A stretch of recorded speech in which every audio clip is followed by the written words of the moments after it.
పిలుపునివ్వడం జరుగుతుంది. ఇక్కడ ఎంఆర్పిఎస్ పరంగా నా ఎస్సీ ఎస్టీ ప్రజలకు, ఎస్సీ ఎస్టీ సంఘాల నేతలు కూడా గుర్తు చేస్తున్నా, విజ్ఞప్తి చేస్తున్నా. తెలంగాణ రాష్ట్రంలో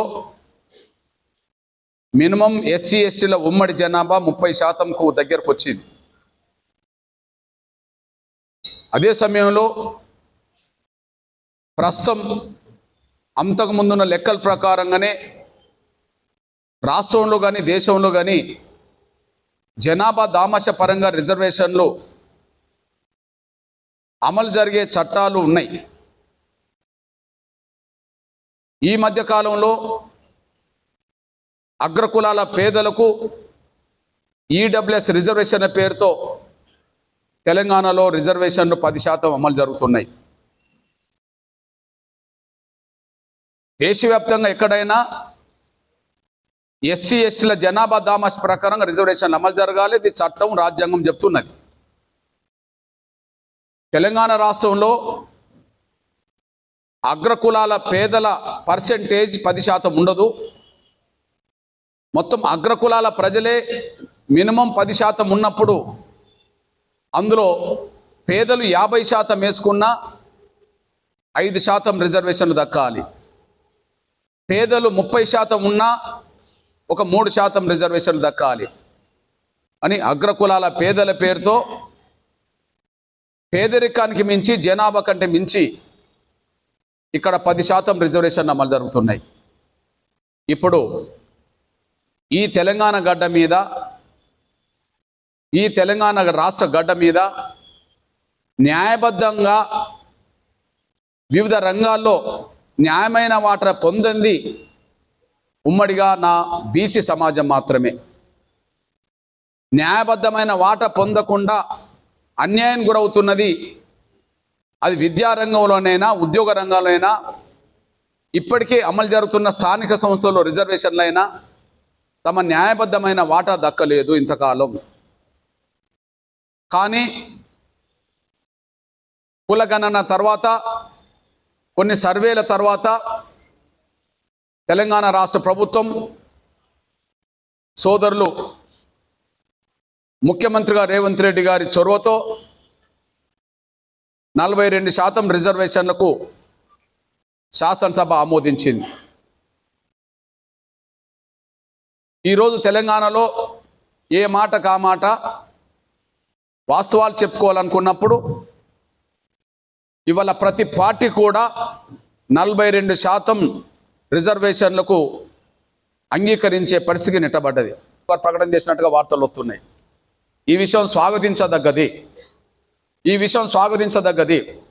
దయచేసి నేను బీజేపీ పెద్దలకు విజ్ఞప్తి ఏం చేస్తున్నానంటే, తెలంగాణ శాసనసభలో ఈ 42% రిజర్వేషన్ల చట్టానికి సంపూర్ణంగా మద్దతు ప్రకటించారు కనుక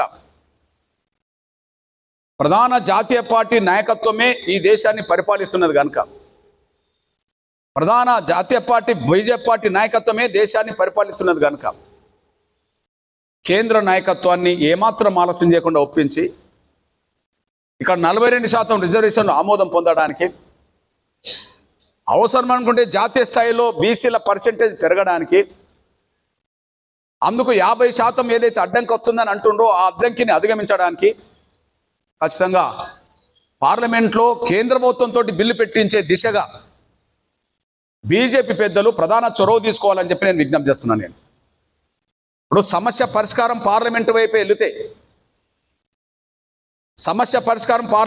వెళితే, లేదా సమస్య పరిష్కారం సుప్రీంకోర్టులో ఉంటే, ఎస్సీ వర్గీకరణ సమస్య పరిష్కారానికి సుప్రీంకోర్టులో ఈ అంశం ఉన్నప్పుడు గౌరవ పెద్దలు ప్రధానమంత్రి నరేంద్ర మోడీ గారు తీసుకున్న చొరవతో కేంద్ర ప్రభుత్వం తరఫున ఎస్సీ వర్గీకరణ జరగాలని చెప్పి సుప్రీంకోర్టులో అఫిడవిట్ ఇచ్చారు. తద్వారా ఎస్సీ వర్గీకరణ చేసుకునే అధికారం రాష్ట్రాలకు ఉన్నదని చెప్పి సుప్రీంకోర్టు ఒక కీలకమైన జడ్జిమెంట్ ఇవ్వడానికి దారితీసింది. ఇప్పుడు తెలంగాణ రాష్ట్ర ప్రభుత్వం తీసుకున్న చట్టం మీద సుప్రీంకోర్టులో కేసు నడవబోతున్న సమయంలో, మధ్యప్రదేశ్ ప్రభుత్వం తీసుకున్న నిర్ణయం మీద సుప్రీంకోర్టులో కేసు నడవబోతున్న సమయంలో ఇక్కడ ప్రధాన ప్రతిపక్ష పార్టీ దేశంలో కాంగ్రెస్, తెలంగాణ అధికారం ఉన్నది. దేశాన్ని పరిపాలిస్తున్న పార్టీ బీజేపీ మధ్యప్రదేశ్లో అధికారంలో ఉన్నది. ఇప్పుడు రెండు రాష్ట్రాల్లోనే బీసీల రిజర్వేషన్ల పెంపుదల మీద చర్చ జరుగుతుంది, ప్రధాన చర్చ జరుగుతుంది. ఇట్లాంటి పరిస్థితిలో సుప్రీంకోర్టులో విచారణ జరిగే సమయానికి సుప్రీంకోర్టుకు కేంద్రం తరపున ఆ 50% దీనికి అడ్డు తగలకుండా చూడడం కోసం అఫిడవిట్ దాఖలు చేయగలిగితే ఆడ సానుకూలమైన నిర్ణయం, తీర్పు రావడానికి అవకాశం ఉంటుందేమో. అవసరం అనుకుంటే పార్లమెంట్లో బిల్లు వైపు నడిపించడానికి మీరు చొరవ తీసుకుంటే బిల్లు ఆమోదం పొందుతుంది. కాబట్టి ఈ విషయంలో తెలంగాణ బీజేపీ పెద్దలు ఒకవైపు మధ్యప్రదేశ్ ప్రభుత్వం, బీజేపీ ప్రభుత్వమే రిజర్వేషన్ పెంపుదల విషయంలో సీరియస్గా ప్రయత్నం చేయబోతుంది కోర్టులో. ఇక్కడ తెలంగాణలో బీజేపీ పెద్దలు శాసనసభలో సమర్థించారు, బయట సమర్థిస్తున్నారు, బంధువును సమర్థిస్తున్నప్పుడు ఈ సమస్య పరిష్కారానికి కేంద్ర ప్రభుత్వం ఏ చొరవ తీసుకోవాలో, సుప్రీంకోర్టులో ఏ చొరవ తీసుకోవాలో, అవసరం అంటే పార్లమెంట్లో ఏ చొరవ తీసుకోవాలో ఆ విధంగా చొరవ తీసుకొని ముందుకెళ్లే విధంగా తెలంగాణలో బీజేపీ పెద్దలందరూ కలిసి దీన్ని కేంద్ర ప్రభుత్వం దృష్టికి, బీజేపీ జాతీయ నాయకత్వం దృష్టికి తీసుకురావాలని చెప్పి నేను విజ్ఞప్తి చేస్తున్నాను. నేను ఒక మాటలు చెప్పాలంటే 42% రిజర్వేషన్లు అమలు కోసం మద్దతు ఇచ్చే ప్రతి ఒక్కరూ ఆ అమలు జరగడం కోసం వాళ్ళ పాత్ర నిజాయితీగా పోషించాలని కోరుతున్నా. అందరూ ఒకే పాత్ర పోషించకపోవచ్చు. అక్కడ కాంగ్రెస్ పార్టీ ప్రధాన ప్రతిపక్ష పార్టీ, అక్కడ అది బిల్లు పెట్టకపోవచ్చు, కానీ బిల్లు పెట్టమని చెప్పి సీరియస్గా ఒత్తిడి తీసుకురావచ్చు. ఇక్కడ బిల్లుకు మద్దతు ఇచ్చింది కాంగ్రెస్ పార్టీ, ప్రభుత్వం తీసుకున్న నిర్ణయానికి బీజేపీ ఇక్కడ మద్దతు ఇచ్చింది, కానీ బిల్లు పెట్టే శక్తి ఉన్నది అక్కడ బీజేపీ. కానీ ప్రస్తుతం తీసుకున్న నిర్ణయం ప్రకారం 42%కైనా అన్ని పార్టీలు అంగీకరించినాయి. ఈ విషయంలో రేవంత్ రెడ్డి గారు ఒక అడుగు ముందటుండి అన్ని పార్టీలతో ఆ 42% రిజర్వేషన్లకు ఆమోద ముద్ర వేయించుకోవడంలో, ప్రస్తుతం అన్ని పార్టీలు 42% రిజర్వేషన్లకు మద్దతు ఇవ్వడంలో ఒక అడుగు రేవంత్ రెడ్డి గారు ముఖ్యమంత్రిగా ముందటున్నాడు. ఏ మాట కా మాట మనం చెప్పుకోవాల్సిన బాధ్యత మనకు ఉన్నది. ఈరోజు తెలంగాణలో ఉండబడే ఏ పార్టీ కూడా బీసీ రిజర్వేషన్లను వ్యతిరేకించే పరిస్థితి లేదు. 42% రిజర్వేషన్లకు అందరూ అంగీకరించారు. ప్రధాన చర్చ వైపు బీసీ రిజర్వేషన్ల మీదనే ప్రధాన చర్చ వైపు ప్రధాన రాజకీయ పార్టీలు ప్రతిరోజు మాట్లాడుకునే పరిస్థితికి మాత్రం ముఖ్యమంత్రి రేవంత్ రెడ్డి గారు తీసుకొచ్చాడు. ఇప్పుడు నేను గౌరవ ముఖ్యమంత్రి రేవంత్ రెడ్డి గారికి ఒకటే విజ్ఞప్తి చేస్తున్నా. తీసుకున్న నిర్ణయం అవి సాంకేతిక కారణాలు, సాకులో ఏమన్నా కానీ, మీరు తీసుకున్న నిర్ణయం సాంకేతిక కారణాల్లో, సాకులో ఏమన్నా కానీ కోర్టు అడ్డుకున్నది తాత్కాలికంగా. దీన్ని అధిగమించే దిశగా మీరు మళ్ళీ సుప్రీంకోర్టుకి వెళ్ళారు. దయచేసి గౌరవ రేవంత్ రెడ్డి గారికి విజ్ఞప్తి చేస్తున్నా, మీరు తెలంగాణలో 42% రిజర్వేషన్ల విషయంలో అన్ని పార్టీలను 42% రిజర్వేషన్ల మీదనే మాట్లాడుకునే పరిస్థితి మాత్రం, దాన్ని అంగీకరించే పరిస్థితి మాత్రం తీసుకొచ్చారు, ఒక అడుగు ముందటున్నారు. కానీ ఇదే స్పిరిట్తో సుప్రీంకోర్టులో ఇది నిలబడే దిశగా, 42% రిజర్వేషన్ నిలబడే దిశగా మీరు మరింత కీలకమైన భూమిక పోషించే విధంగా సుప్రీంకోర్టులో ప్రభుత్వం తరఫున పాత్ర పోషించాలి. మనకు తెలంగాణ రాష్ట్రం తీసుకున్న నిర్ణయానికి మద్దతుగా ఈ మధ్య కాలంలో నిన్న మొన్ననే సుప్రీంకోర్టుకు మధ్యప్రదేశ్ ప్రభుత్వం కూడా వెళ్ళింది. అక్కడ బీజేపీ ప్రభుత్వమే ఉన్నది. సోదరులు మోహన్ యాదవ్ ముఖ్యమంత్రి ఉన్న రాష్ట్రంలో అక్కడ కూడా బీసీ రిజర్వేషన్ను పెంచిన అంశం కూడా అక్కడ కొంత అడ్డంకులు ఎదురవుతే సుప్రీంకోర్టులో 15,000 పేజీలతో కూడిన మద్దతు పత్రాన్ని, 15,000 బీసీ రిజర్వేషన్ ఉండాల్సిందే, పెరగాల్సిందే అని చెప్పి దానికి కారణాలు 15,000 పేజీలతో కూడిన చరిత్రను మొత్తం సుప్రీంకోర్టుకు అందించినట్టుగా పేపర్లో చూస్తున్నాం.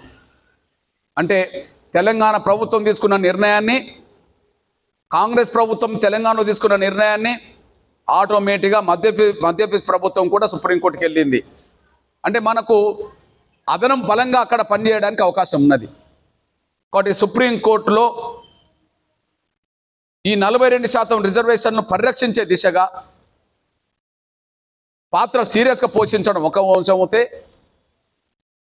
ఇక్కడ పరిష్కార మార్గాలు రెండు. సుప్రీంకోర్టు ద్వారానైనా ఈ పరిష్కారం వెతకాలి, పార్లమెంట్లోనైనా ఈ పరిష్కారం తీసుకురావాలి. బీసీ సంఘాలు తలపెట్టిన బీసీ సమాజం ఈ నెల 18న తలపెట్టిన తెలంగాణ రాష్ట్ర బంద్లో ఎంఆర్పిఎస్ శ్రేణులు, ఎస్సీ ఎస్టీ శ్రేణులు, అదే సమయంలో అగ్రకులాల్లో ఉండబడే సామాజిక న్యాయం కోరే శక్తులన్నీ బంధును జయప్రదం చేసే విషయంలో పూర్తి భాగస్వామ్యం కావాలని ఎంఆర్పిఎస్ పక్షాన పిలుపునిస్తున్నాం. ఎంఆర్పిఎస్ ఒక సామాజిక న్యాయం కోసం 30 ఏళ్ళుగా పోరాటం చేసిన సమయంలో నా బీసీ సమాజం నుంచి, నా బీసీ సంఘాల నుంచి 30 ఏళ్ళ పోరాటానికి అడుగున అండదండలు అందిస్తూ వచ్చారు, సహకారాలు అందించారు. వివిధ సందర్భాల్లో ఉద్యమం కీలక దశకు చేరిన సమయంలో ఉద్యమంలో భాగస్వాములు అవుతూ వచ్చారు. ఎంఆర్పిఎస్ విజయం సాధించడంలో నా బలహీన వర్గాల సంఘాల నేతల, కార్యకర్తల, ప్రజల సంపూర్ణ సహకారాలు ఉన్నాయనే విషయాన్ని మేము గాఢంగా అభిప్రాయపడుతూ, ఇప్పుడు నా బీసీ ప్రజల ఆకాంక్షకు అనుగుణంగా ప్రస్తుతం ఏ 42% అయితే రిజర్వేషన్లు, స్థానిక సంస్థల్లో రిజర్వేషన్లు అమలు జరగాలని ఏ డిమాండ్ అవుతున్నదో ఆ డిమాండ్ను కేవలం ఒక ఎంఆర్పిఎస్ సంఘంగా బలపరచడం కాదు, ఆ డిమాండ్ సాధించే విషయంలో ఎంఆర్పిఎస్ భాగస్వామ్యం అవుతుందని పూర్తి స్థాయిలో రేపు బంధు విజయవంతం చేయడంలో నా బీసీ సంఘాలతో, నేతలతో, కార్యకర్తలతో, ప్రజలతో మమేకమై,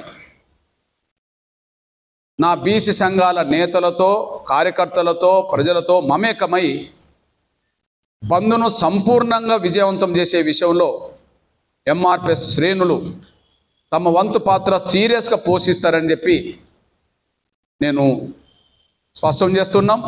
మహిళా బిల్లు ప్రవేశపెట్టింది గౌరవ నరేంద్ర మోడీ గారి ప్రభుత్వమే, ఈడబ్ల్యూఎస్ తీసుకొచ్చింది గౌరవ నరేంద్ర మోడీ గారి ప్రభుత్వమే.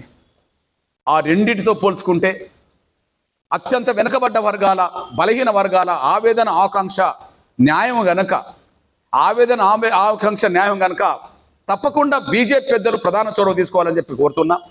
ఇకపోతే బీఆర్ఎస్ పెద్దలు కూడా ఒక పార్టీ ఇది చేయలేదు, ఇది చేసినామనకుండా ఈ 42% నిలబెట్టడానికి బీఆర్ఎస్ కూడా ఒక రూట్ మ్యాప్ వేసుకొని ఒక విలువైన సూచనలు ఇవ్వాలని, ఓడిపోతే ఒక తీరుగా గెలిస్తే ఒక తీరుగా కాకుండా, ఓడిపోతే ఒక తీరుగా గెలిస్తే ఒక తీరుగా కాకుండా 42% రిజర్వేషన్ అమలు కోసం ఒక విలువైన సూచనలు ఏమిచ్చి దీన్ని నిలబెట్టని ప్రయత్నం చేస్తారో ఒక రూట్ మ్యాప్ న్యాయబద్ధంగా వేసుకోవాలని చెప్పి నేను బీఆర్ఎస్ పెద్దలకు విజ్ఞప్తి చేస్తున్నా. కాకపోతే అది మూడో పాత్ర వహించాల్సి వస్తుంది తెలంగాణలో. ఎందుకంటే కేంద్రంలో ఇక్కడ ప్రధాన ప్రతిపక్షం కావచ్చు, కానీ సుప్రీంకోర్టుకు ఒక బహిరంగంగా నివేదిక ఇవ్వాలంటే కేంద్ర ప్రభుత్వమే ఇవ్వాలి, పార్లమెంట్లో బిల్లు పెట్టాలంటే కేంద్ర ప్రభుత్వమే ఇవ్వాలి. అట్లనే ప్రధాన ప్రతిపక్ష పార్టీ ఈ విషయంలో పట్టడానికి అవకాశం ఉన్నది. మీ పాత్ర నామాత్రమే అయినా ఉద్యమం న్యాయం కాబట్టి ఆ న్యాయమైన ఉద్యమానికి న్యాయబద్ధంగా మీ పాత్ర పోషించాలి. ఎవరి పాత్ర వాళ్ళు పోషిస్తే 42% రిజర్వేషన్లు ఇప్పుడే కాదు, భవిష్యత్తులో అది పెరిగి అమలు జరగడానికి అవకాశం ఉంటుంది. ఏ 50% రిజర్వేషన్లకు మించొద్దని చెప్పి ఈ అడ్డంకి అని ఇప్పటికీ మాట్లాడుతున్నారో, ఒకసారి 42% రిజర్వేషన్లు వస్తే ఆ అడ్డంకి తొలగిపోయినట్టే. అది 42% కూడా ఆగడానికి అవకాశం లేదు. భవిష్యత్తులో జనాభా దామాష ప్రకారం రిజర్వేషన్ మరింత పెరగడానికి అవకాశం ఉంటుంది. అది ఎవరికి నష్టం కాదు. ఇప్పటికే నష్టపోయిన నా బలహీన వర్గాలకు న్యాయం జరగడానికి అవకాశం ఉంటుంది. ఈ పరిస్థితిలో ఎవరి పాత్ర వాళ్ళు పోషించే విషయంలో ఎంఆర్పిఎస్ పాత్ర కూడా తాను పోషిస్తుంది. అదే సమయంలో ఎస్సీ ఎస్టీల జనాభాకు అనుగుణంగా రిజర్వేషన్ అమలు జరుగుతున్నాయి. రేపు రిజర్వేషన్లు ఎస్సీ ఎస్టీలు కూడా పెరిగే పరిస్థితికి వస్తుంది. జనాభా పెరిగింది కాబట్టి పెరిగే పరిస్థితికి వస్తుంది. కాబట్టి ఇప్పటికే రిజర్వేషన్లు న్యాయబద్ధంగా అమలు చేయించుకుంటున్న ఎస్సీ ఎస్టీ వర్గాలు, రిజర్వేషన్లు న్యాయబద్ధంగా పొందని మన బలహీన వర్గాలకు అండగా పూర్తి స్థాయిలో బంద్లో ప్రధాన పాత్ర పోషించాలని చెప్పి నేను విజ్ఞప్తి చేస్తూ, ఈ బంద్ను జయప్రదం చేసే విషయంలో నా బీసీ సంఘాలతో మమేకమవుతాం, నేతలతో మమేకమవుతాం, కార్యకర్తలతో మమేకమవుతాం. హైదరాబాద్ నుంచి మొదలుకుంటే క్షేత్రస్థాయి గ్రామస్థాయి వరకు ప్రజలతో కూడా మమేకమై ఎంఆర్పిఎస్ చొరవ తీసుకొని ఎస్సీ ఎస్టీ సంఘాలను పూర్తిగా కలిపి, అదే సమయంలో బీసీ ప్రజలతో సంఘాలతో మమేకమై సంపూర్ణంగా బంద్ జయప్రదం చేయడం మీద మేము ప్రధాన పాత్ర పోషిస్తామని చెప్పి నేను గుర్తు చేస్తున్నాను, పిలుపునిస్తున్నాను. ధన్యవాదాలు.